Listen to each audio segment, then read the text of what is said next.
السلام علیکم viewers, point of order T V کے ساتھ میں ہوں Shakir Solangi. Viewers, supreme court of Pakistan میں ایک معزز جج کی متنازع تقرری ہوئی ہے جس پر وکلاء میں پاکستان بار کونسل میں اضطراب پایا جا رہا ہے۔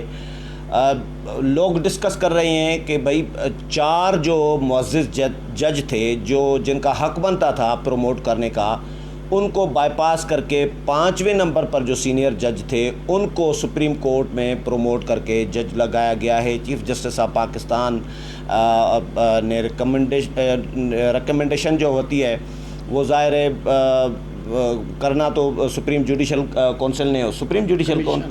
جوڈیشل کمیشن نے کرنا ہوتا ہے۔ اب پارلیمانی کمیٹی نے بھی منظوری دینی ہے، لیکن پارلیمانی کمیٹی ایک ربڑ اسٹیمپ ہوتا ہے، انگوٹھا چھاپ کمیٹی ہوتی ہے، اس نے کوئی اختیار اس کے پاس ہوتا نہیں ہے۔ وہ اگر نہ بھی کرے تو بھی سپریم جوڈیشل کمیشن جو ہے وہ اس کو اپروو کر دیتی ہے۔ تو اس معاملے پر بات کریں گے کہ بھائی معزز ججز کو بھی جب انصاف نہ ملے، ان کا بھی حق مارا جائے، تو پھر اس ملک کا کیا ہوگا؟ اس ملک میں کس کو پھر انصاف ملے گا؟ ابراہیم کمبر صاحب ہمارے ساتھ موجود ہیں۔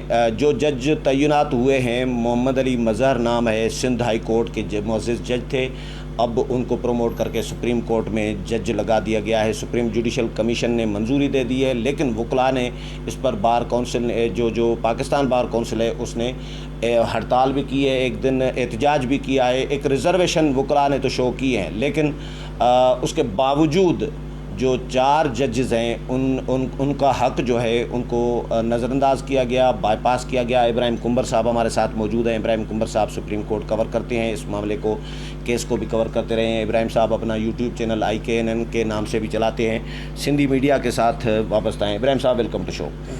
ابراہیم صاحب، یہ کیا ہوا ہے؟ بہت ڈسکس ہو رہا ہے کہ بھائی 4 ججز کی سینیارٹی کو یعنی ان کو نظر انداز کر کے 5ویں نمبر جج کو، 5ویں نمبر پر جو سینئر تھے ان کو لگا دیا گیا ہے۔ کوئی یہ بھی سفارشیں اور یہ سلسلہ چلتا ہے، کیا کہانی کیا ہے؟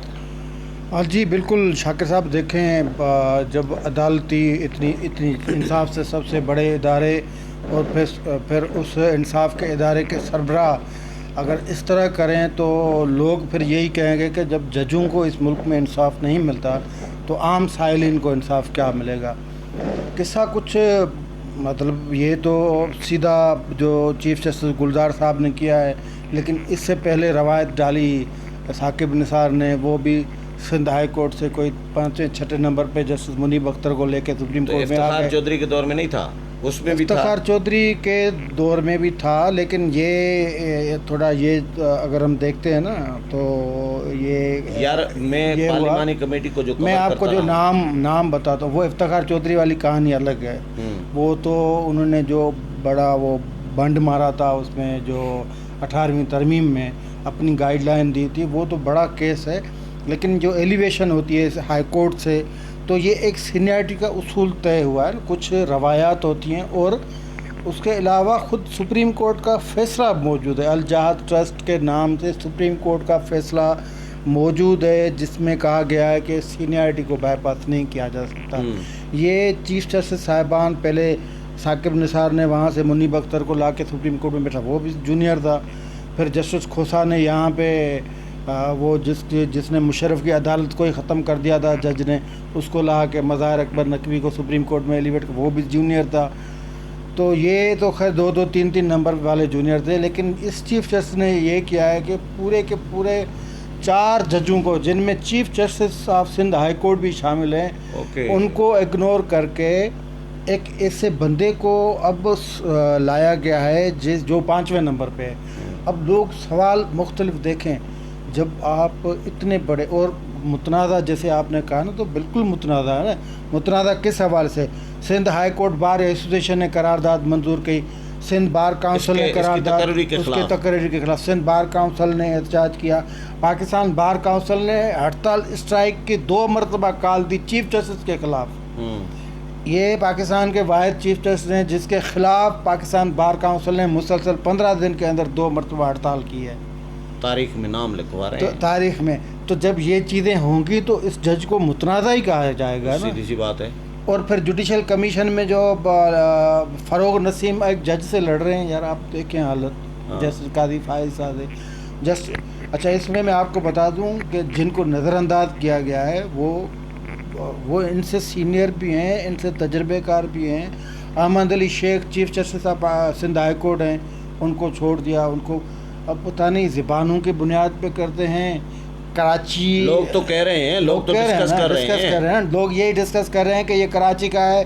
جسٹس گلزار صاحب کراچی کے ہیں، جسٹس مشیر عالم جو حمایت کرنے والے وہ بھی کراچی کے ہیں، لا منسٹر بھی کراچی کے ہیں، اردو اسپیکنگ ہے اس لیے، اٹارنی جنرل بھی کراچی کے ہیں، اردو اسپیکنگ ہیں. اس لیے احمد علی شیخ ان کو چاہیے نہیں، دوسرے جج چاہیے نہیں، اس کو نیچے سے اٹھا کے اوپر پھینک دیا، اوپر آ کے بٹھا دیا. یہ لوگ ڈسکس کر رہے ہیں اور یہ عدلیہ کے لیے اچھا نہیں ہے.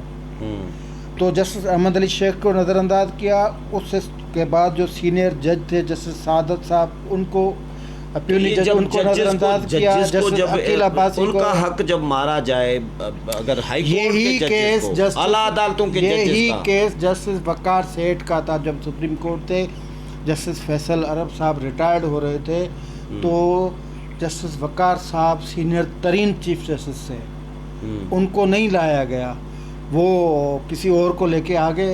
تو انہوں نے پٹیشن ڈال دی حامد خان کے ذریعے. وہ پٹیشن پڑی رہی، اس کو ٹیک اپ ہی نہیں کیا جسٹس گلزار صاحب نے. تو حامد خان کو پھر ابھی تقریب میں ایک کہنا پڑ گیا کہ یہ جو ڈاکٹرائن آف جسٹس گلزار صاحب وہ یہ ہے کہ پٹیشن آپ کر دیں، اس پٹیشن کو ٹیک اپ ہی نہیں کریں، آپ اس کو لانا ہی نہیں ہے. تو جسٹس وقار صاحب انتقال کر گئے. اپنی پٹیشن کو پرسوں مطلب وہ پٹیشن پڑھی رہی، ان کو چیف جسٹس گلزار پٹیشن مطلب ان کے جو مورال ویلیوز دیکھیں نا آپ ججوں کی، وہ ان کے پٹیشن نہیں. میں کہہ رہا ہوں کہ جب اعلیٰ عدالتوں کے ججز کا حق مارا جاتا ہے تو عام آدمی لازمی بات ہے نا، عام آدمی کو یہی انصاف مل رہا ہے نا. کوئی بندہ بغیر کیس ثابت ہوئے، جب تک یہ اصول ہے نا، جب تک کیس ثابت نہیں ہوتا تب تک مجرم آپ نہیں ہوتے. لیکن آپ کو ٹریٹ 2 سالوں سے مجرموں کی طرح کیا جاتا ہے. آپ کو ٹریٹ 3 ماہ سے مجرموں کی طرح جیل میں ٹھونسا جاتا ہے، کبھی نیب کے پاس، کبھی اس عدالت میں، کبھی اس عدالت میں. شیشہ پڑے ہیں نا 2 سال سے، تو یہ رویہ کچھ نہیں ہوا. تو یہ نظام عدل کے جو اس کو جو رضا کیا جا رہا ہے، تو بس یہ ہے. اچھا، یہ پارلیمانی کمیٹی کے پاس تو اختیار ہے نہیں، وہ تو رد نہیں کر سکتی اس کو. جی، پارلیمنٹ کمیٹی وہ افتخار محمد چودھری اور میاں محمد نواز شریف کی مہربانی ہے کہ وہ پارلیمنٹ نے اپنے ہاتھ کاٹ کے، حالانکہ یہ جو نہیں، یہ پیپلز پارٹی کی بھی مہربانی ہے، نہیں، کیونکہ پیپلز پارٹی کے دور میں ہوئی تھی. پیپلز پارٹی یہ میثاق جمہوریہ نے بھی ساتھ دیا تھا، پیپلز پارٹی نے بھی ساتھ دیا تھا. وہ مجبوری تھی نا، جب نون لیگ ہاتھ نکال گئی، جب نون لیگ نے پریشر ڈالا. اب نون لیگ اگر ڈٹ جاتی اور پیپلز پارٹی کو کہتی کہ یہ نہیں ماننی یہ فیصلہ، کیونکہ پارلیمنٹ کے پاس یہ اختیار ہوتا ہے کہ سپریم کورٹ کے فیصلے کو آپ انڈو کر دیں، یہ اختیار ہوتا ہے جوائنٹ سیشن کے پاس. تو جب نواز لیگ تو چلی افتخار چودھری کے کہنے پہ تھی نا، تو جب وہ ایک سائڈ پہ ہو گئے تو پیپلز پارٹی اکیلی کیا کرے گی، وہ مجبوری ہو جاتی. اگر وہ نہیں کرتے تو ویسے بھی توہین عدالت لگ جاتی. افتخار چودھری تو تھا ہی اسی لیے کہ سیاستدانوں کو. بڑا انٹرسٹنگ یہ ہوا کہ جب پارلیمانی کمیٹی میں کور کرتا تھا ججز اپائنٹمنٹ کی، جو پارلیمانی کمیٹی ہے، نیر بخاری اس کے چیئرمین تھے. تو افتخار چودھری کے دور میں ایک جج پہ اعتراض کیا پارلیمانی کمیٹی نے، پروفائل اور پوری ان کا وہ تفصیلات منگواتے ہیں نا ججز کی. تو ان پہ اعتراضات کیے کہ اس معزز نام جو دیا گیا ہے جج کے لیے، اس میں یہ مسئلے مسائل ہیں. واپس کر دیا پارلیمانی کمیٹی.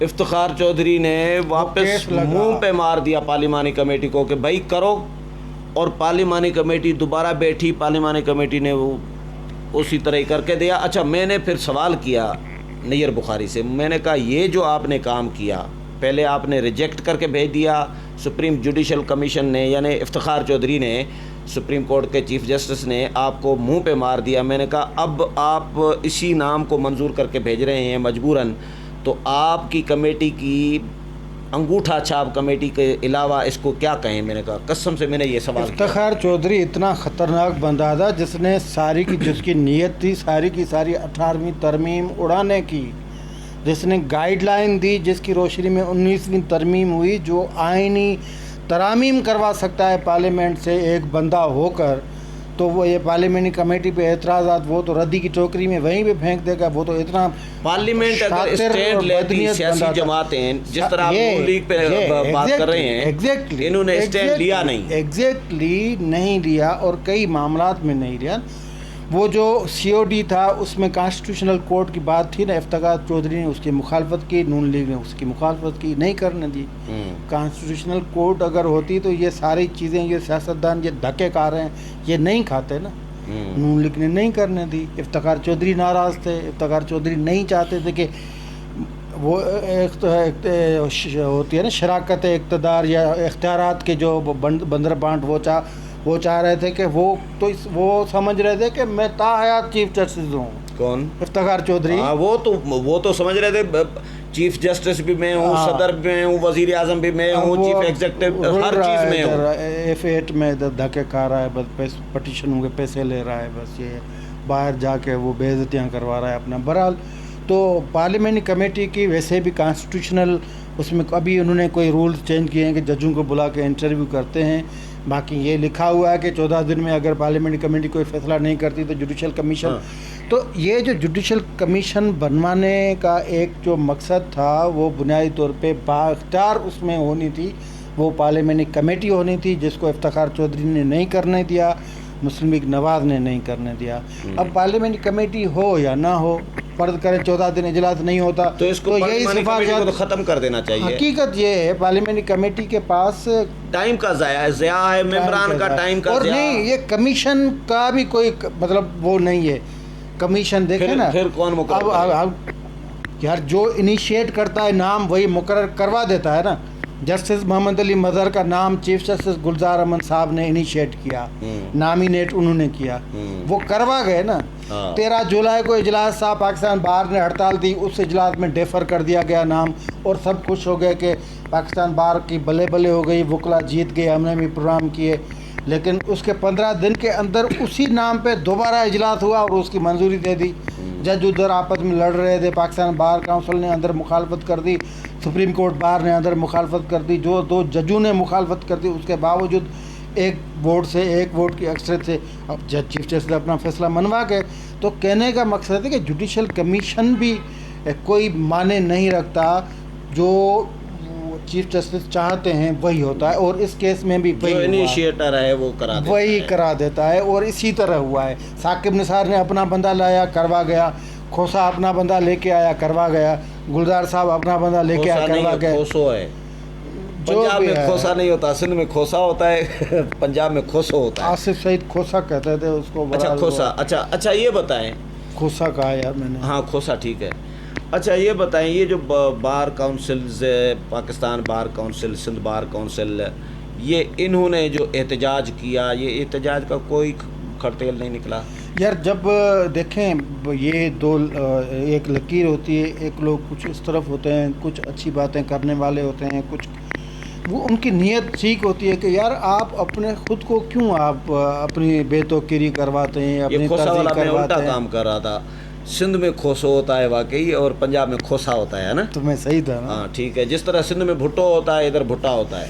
تو بہرحال تو یہ جو پاکستان بار کونسل یہ کانسٹیٹیوشنل باڈی ہے، اور وکلا کی آواز ہے، اس کا ممبر بھی تو ہوتا ہے جوڈیشل کونسل، اس کا ممبر، اس کا انہوں نے مخالفت کی نا۔ 4 جن ممبران نے مخالفت کی، ان میں جسٹس قاضی فائز عیسیٰ، جسٹس مقبول باقر، جسٹس اختر حسین جو پاکستان بار کونسل کے ممبر، اور جسٹس دوست محمد، ریٹائرڈ جسٹس دوست محمد، وہ سپریم کورٹ بار کے نمائندے ہیں اس میں جوڈیشل کمیشن۔ انہوں نے مخالفت کی، اور پاکستان بار کو یہ یقین تھا کہ جسٹس مشیر عالم وہ بھی کراچی کے ہیں، لیکن وہ نہیں مانیں گے کیونکہ وہ ریٹائرڈ ہو رہے ہیں اگست کی اس میں آخر میں، لیکن مان گئے، اس میں وہ مان گئے۔ اچھا اس کے پیچھے دوسری کہانی بھی چل رہی ہے نا، اس کو پھر منوایا گیا، اس کو پھر لالچ دیا گیا، یہ باتیں چل رہی ہیں، یہ مارکیٹ میں چل رہی ہیں۔ اچھا اس کو یہ لالچ دیا گیا، آپ کا جو بندہ سندھ ہائی کورٹ میں بیٹھا ہے نا، جو 10ویں نمبر پہ ندیم اختر اس کا نام ہے، اس کو ہم اگلی بار لے کے آئیں گے، آپ اس میں ووٹ دیں. اس نے ووٹ دے دیا. یہ اب لوگ کہانی بلا عالم خدا جج تو ہے اسی نام کا, ہے بھی 10ویں نمبر پہ وہ. لوگ کہانی یہ ڈسکس کر رہے ہیں کیونکہ پاکستان بار ہو بھی سکتا ہے, ہو بھی سکتا ہے. پاکستان بار کو یقین تھا کہ جسٹس مشیر عالم کمپرومائز نہیں کریں گے. مطلب ایک اصول طے شدہ اصول ہے سپریم کورٹ کا لیکن فیصلہ کر دیا ہے, تو کوئی تو کر دیا تو کوئی تو کہانی ہے. یہ ہے سارا, یہ ناانصافی کی بڑی لمبی کہانی ہے, بڑا برا ہوا ہے. چلیں بہت شکریہ ابراہیم صاحب. ویورز, ابراہیم کمر کے ساتھ پروگرام آپ نے سنا, امید ہے پسند آیا ہوگا. اگلے پروگرام میں پھر ملاقات ہوگی, تب تک اجازت چاہتا ہوں. اللہ حافظ.